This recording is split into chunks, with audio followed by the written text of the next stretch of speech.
Look, picture this universally frustrating scene. Your kid looks at an assignment, crosses their arms, and just declares, I hate homework. Naturally, you might reply, you just have to be more motivated. They shrug. So you escalate, right? You offer a reward, maybe launch into a passionate lecture about their future career, or, let's be honest, threaten to take away their screen time until they're 30. And the result? Absolutely nothing changes. If this sounds familiar, you are definitely in the right place. Welcome to This Explainer. Today, we're going to solve this daily battle using the evidence-based research of Dr. Omer Çelikkol. We are literally going to completely rethink how we build engagement, and we're going to do it without using shame or pressure. So let's just dive right in. Here's our quick roadmap for today. We are going to decode I hate homework, identify the real obstacles, walk through a 5-part motivation plan, talk about autonomy, boundaries, and rewards, and finally launch a 7-day experiment. Basically, we're shifting perspectives today. Instead of jumping to the idea that my child is lazy, we're treating this resistance like a fascinating behavioral puzzle that we can actively solve together. All right, let's kick things off with Section 1, Decoding I Hate Homework. Time for a little detective work to figure out what that phrase actually means. I hate homework. Man, that is a phrase that just instantly spikes a parent's blood pressure, isn't it? But here's the thing. The reason our typical reactions, the bribes, the future-focused lectures, the threats, the reason they fail is because they treat every single form of resistance as the exact same problem. And by doing that, we are completely missing the underlying issue. Let's actually translate this resistance for a second.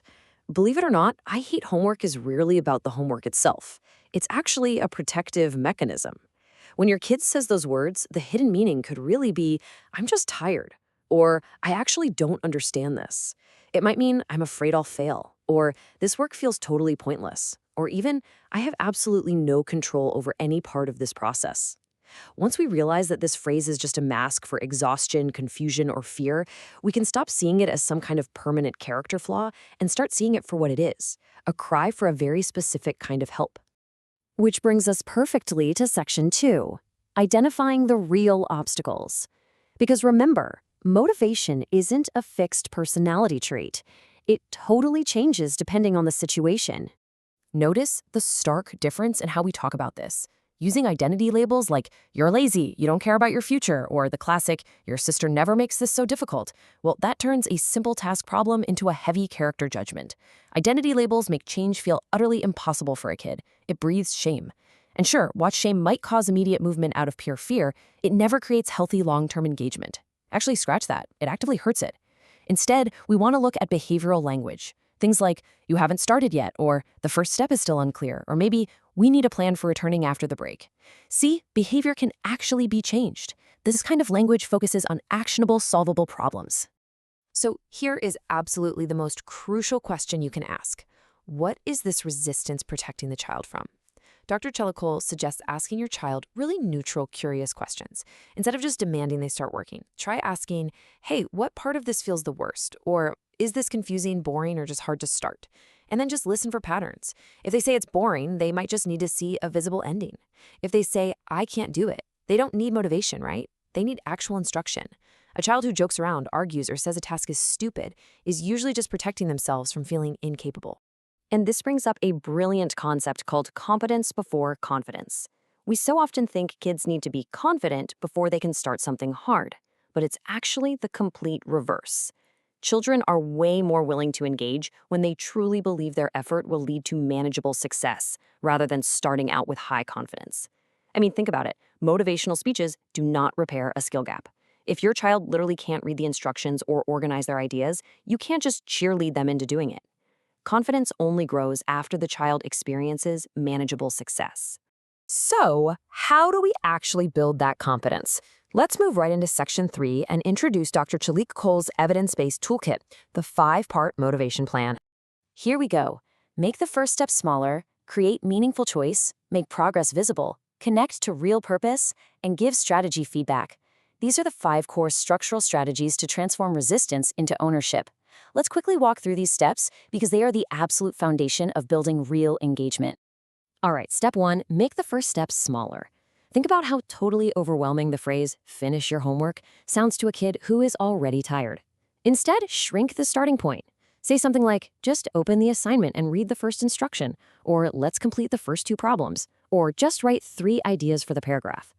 Drastically reducing the initial task size instantly lowers the child's emotional resistance to starting.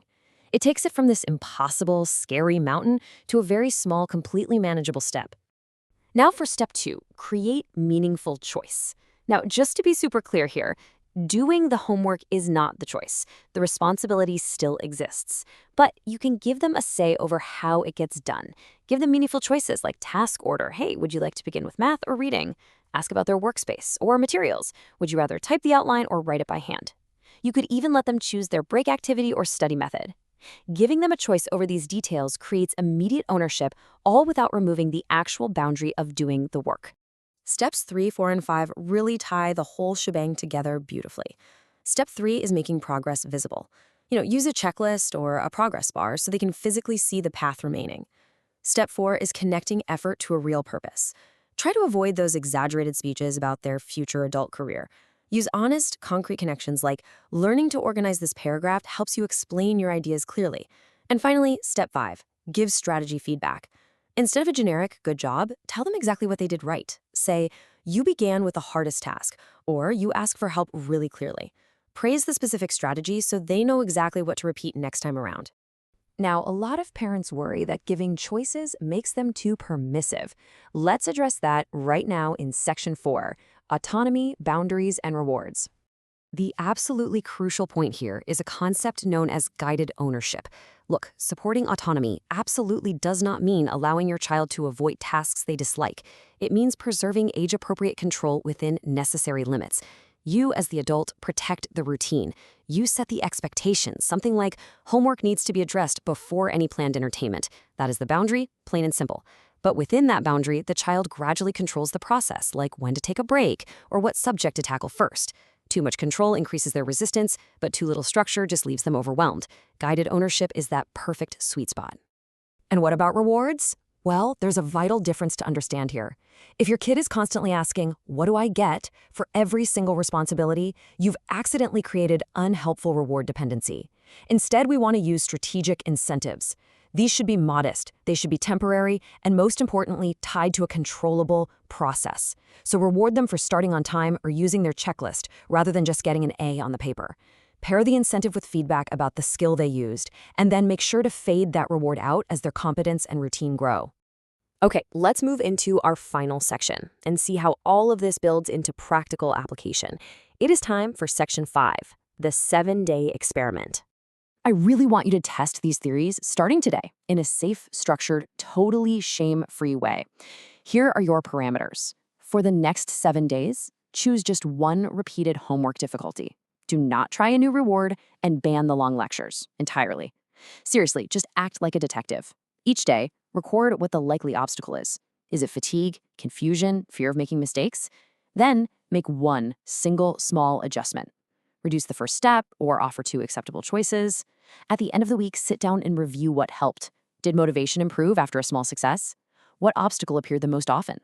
Now, a super important note here. While you're acting as a detective, you might notice things going beyond just typical resistance. If you see persistent homework avoidance, accompanied by intense distress, or frequent physical complaints before schoolwork, major mood changes, a severe decline in overall functioning, or persistent difficulty across multiple subjects, it is absolutely critical to recognize that this may signal deeper needs. We're talking potential learning difficulties, anxiety, sleep loss, or attention regulation problems. In these situations, turning up the pressure totally misses the real need. Please, if you see these signs, communicate with teachers and seek appropriately qualified educational or healthcare support. As we wrap up this explainer, I want you to really internalize this one thought. The goal is not a child who feels excited about every single assignment.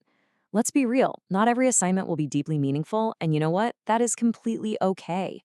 Success simply means building a process that the child can use to begin their work, apply a strategy, and push through, even when their natural motivation is completely absent.